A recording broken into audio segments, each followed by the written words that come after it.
DPR OBTF Kaskat masih terus terobsesi akan wilayah Pavlovka, sebuah kota yang dicap telah hilang selamanya karena berhasil diduduki oleh pasukan Ukraina.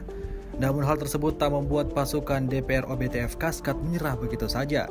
Baru-baru ini sebuah rekaman ramai beredar di media sosial Telegram pada Selasa 29 November 2022. Dalam rekaman tersebut memperlihatkan pasukan DPR OBTF Kaskat yang memantau pergerakan orang-orang Ukraina melalui sebuah drone dan mengganggu waktu luang mereka dengan melemparkan granat ke dalam parit pasukan Ukraina.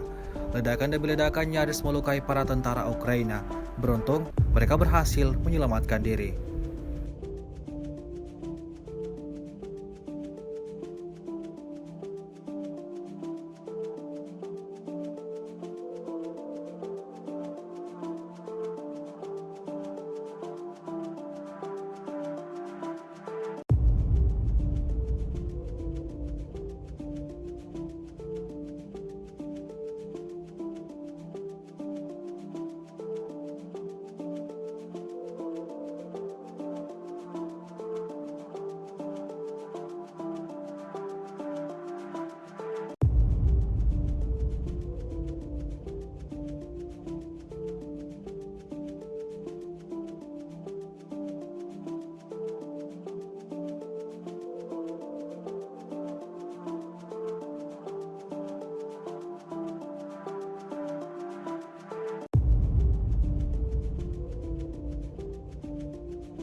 Rusia melaporkan secara total 333 pesawat Ukraina, 177 helikopter, 2.572 kendaraan udara tak berawak, 390 sistem rudal anti pesawat dieliminir sejak awal operasi khusus.